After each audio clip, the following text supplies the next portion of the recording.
airmen saw the tank there, they thought it was evidence of an enemy sort of base. So they used to come down and every time now and then attack the tank, and we were just living next door. So this is one of the causes, one of the many causes why we disliked the British and felt a contempt for them. They left the tank there and left us exposed to Japanese planes. You mean they left the tanks, the British tanks? Yeah, they just left the tank and ran away. Really? Yeah. Running away was not an unusual thing for British troops.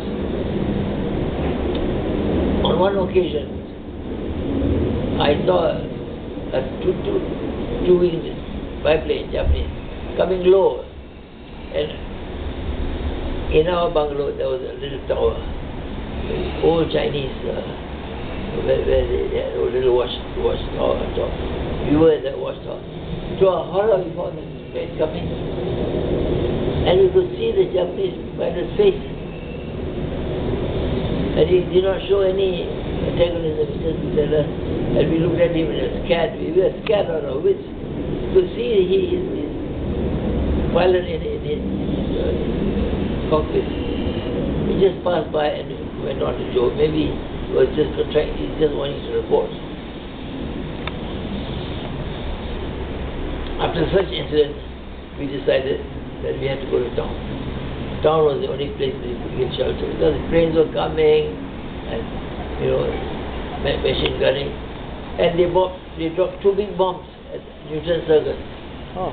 And our bungalow is not far from Newton Circus. They dropped two big bombs that traveled right across the road. They just did. I mean, you compare the British and the Japanese. Obviously, the Japanese were superior. They dropped two big bombs so that there could be no communication. The road was useless. So we went and had a look, and we won't talk too much about our experience. In fact, we saw one British soldier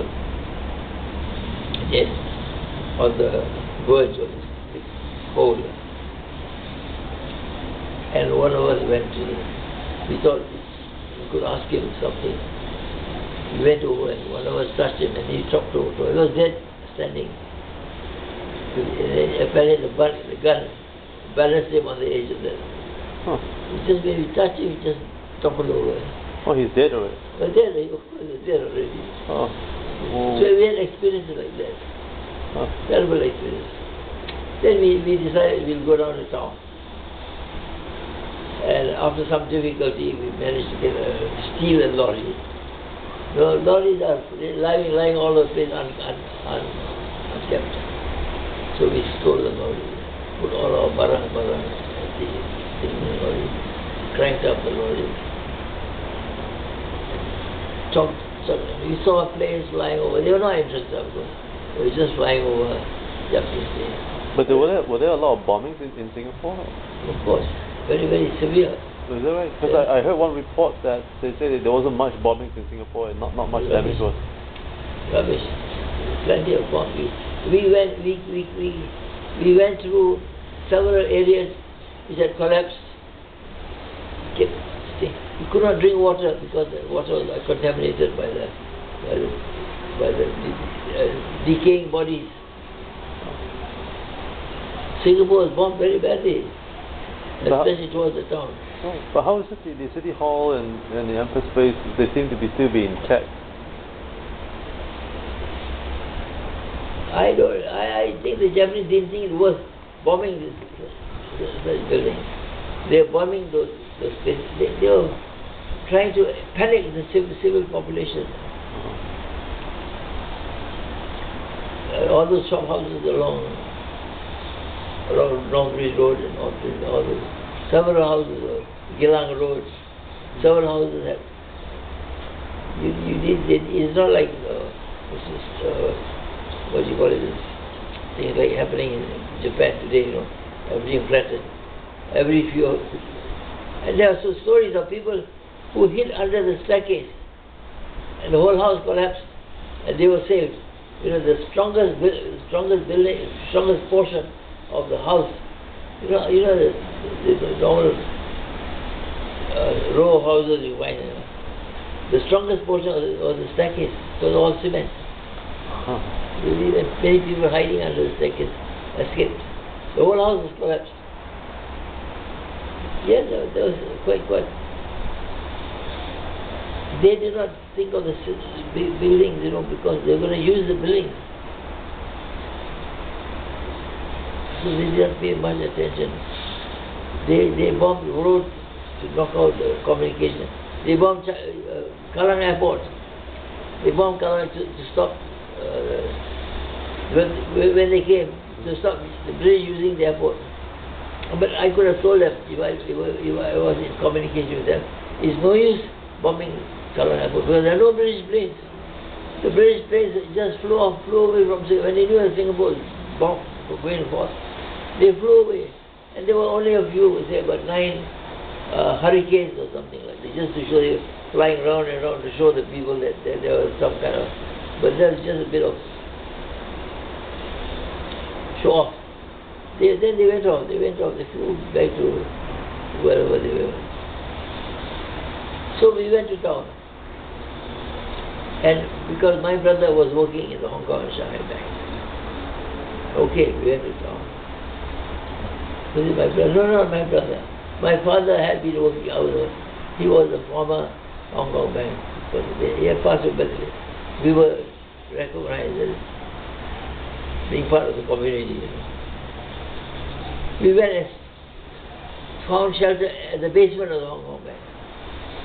And who do you find in the basement? Hundreds of British soldiers. What were they doing there? They were supposed to fight. They were taking shelter. And when my brother and I were carrying a crate of aerated water, and when we tripped and fell, you know, the aerated water made a hell of a noise very. And when there was that, all the British soldiers threw themselves on the. That's why we didn't have any respect for them. They were, stated later that they were young and they had no training and so okay, but they performed very badly, especially the Australians. Now that becomes the end of the fighting. Now we come to the beginning of the Japanese occupation. Where from the very beginning it was a very, very rough, very, very cruel occupation. From the very first day when we were given orders to get out of the bank, of course, the war was over. And the Japanese wanted to occupy all the big buildings. And we trundled our belongings home, everything that we had. And we were stopped by the Japanese. Some of the Japanese were marching, columns of them were marching to the... But there are others who were sort of, I don't know what you call them, 2 or 3, groups of 2 or 3, sort of surveying the place. And they stopped us. Took all our watches. You could find a Japanese soldier wearing 3 or 4 watches on one hand and 3 or 4 watches on the other. And so when they had taken away what they could, they walked away. Then suddenly one of them turned back and came to me. What do you got there? I had a stamp album. It was the biggest treasure I had at that time. I was about 15 or so, 15 or 16. He took away the stamp album. I was so utterly, appalled. I lost my treasure, that stamp album. If I kept the stamp album after the Japanese war, it would have been worth a fortune. But he had taken it away.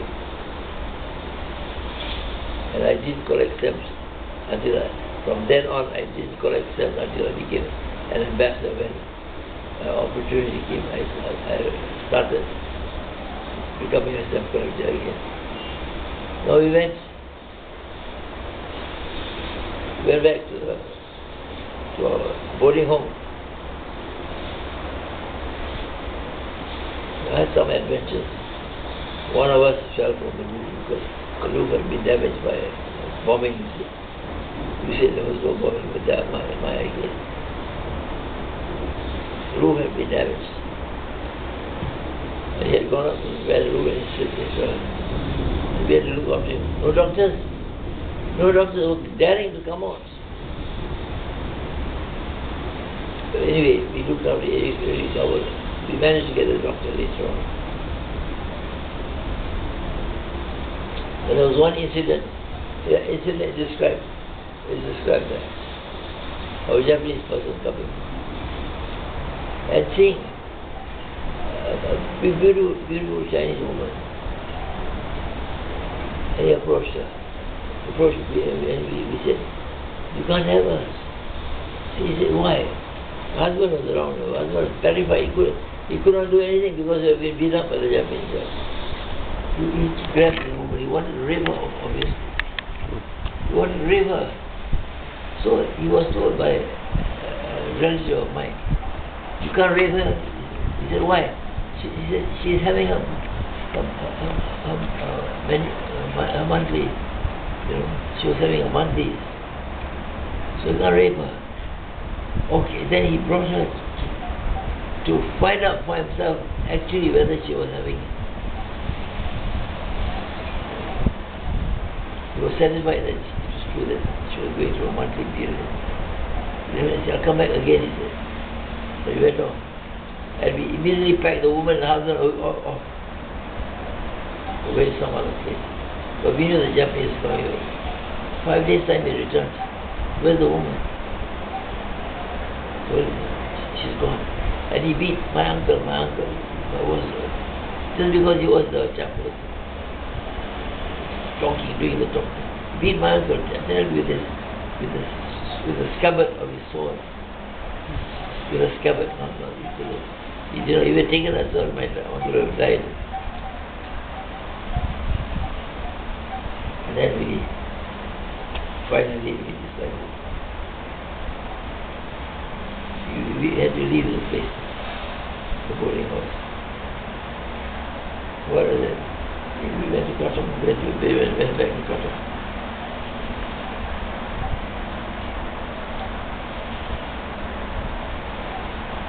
We had a tough time in Katong. We had to grow our own vegetables. It was a plot of land here. All kinds of things. Then from Katong, we went to Baham. That's when the Japanese took all the Eurasian communities to Baham. How did that happen?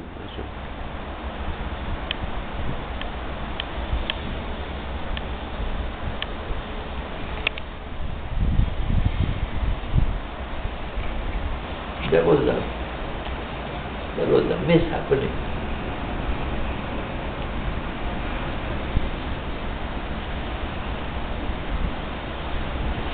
There was a Japanese person called Shinozaki. Shinozaki was very friendly with the Eurasians.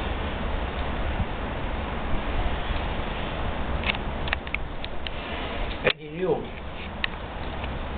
there should be a attempt to reoccupy Singapore on the part of Americans and British. Eurasians will have a very bad time because the Japanese suspected the Eurasians of being pro-British. They told us so. They told us that. Before this, they brought all the Chinese, thousands of them, and killed them. But they spared the Eurasians because we were a small group. No, not really a threat. But the Chinese represented a threat to them.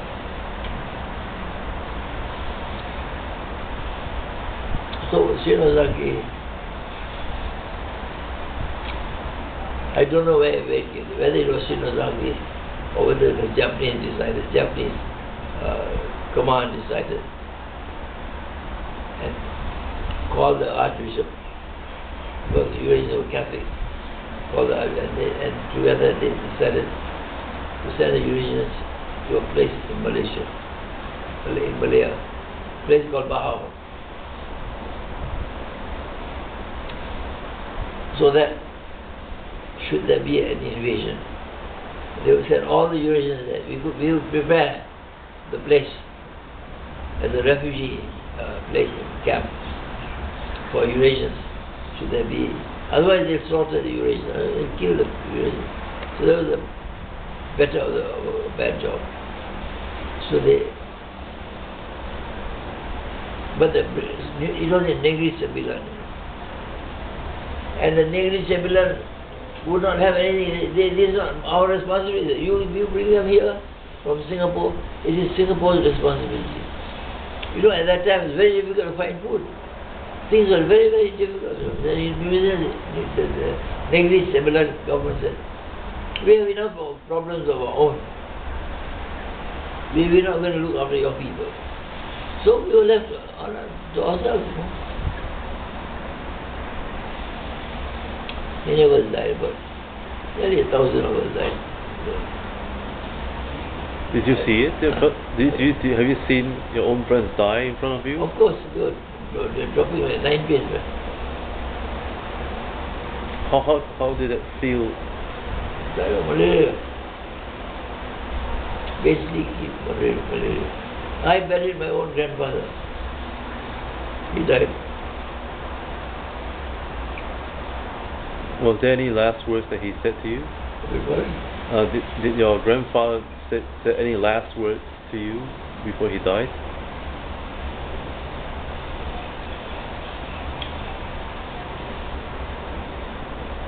I know that he was going to die because he asked for a bench, and he went outside the door and he looked at the jungle, he looked at all the plants, and he wanted to have a last look at this natural surrounding. We knew that was his goodbye. He wanted to have a last glimpse of the earth before he died. And then he died.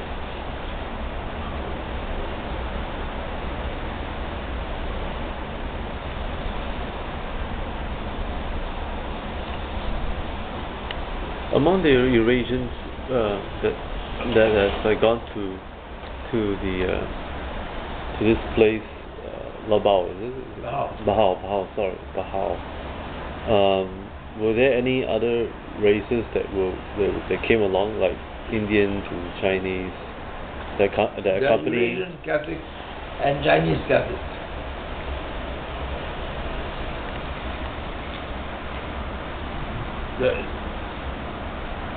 The monk, they should be Catholics. It was under the auspices of the Catholic Archbishop, who died. Looking after Bahau, he died in Bahau, he died looking after Bahau.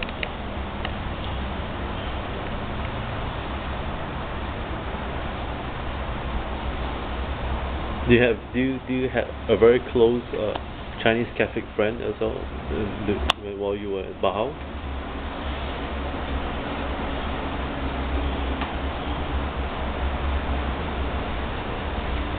I had a few people, but the Chinese community was separated from the Eurasian community.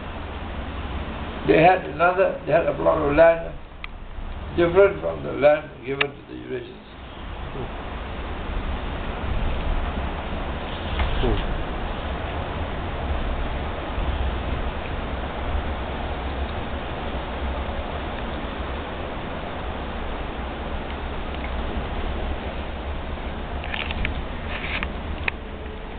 But I tell you, I've not said anything about the time the Japanese landed conquered Singapore. And at the time we left Bahau. That was about two and a half years between. That is some time also. That's why we went to Bahau. We thought that Bahau will be independent, grow our own food, that we'll be okay. That was the biggest mistake we made. So all of you went to Bahau and you were tortured and were tortured and made slaves by the Japanese? We were tortured and made slaves in Singapore. In Bahau, of course, they left us to die. So how did you survive? Who? You were in Bahau. We planted clothes. We planted tapioca, we planted vegetables. That was what made us. We had so much tapioca we could sell. We sold tapioca in return for rice, small little bits of rice.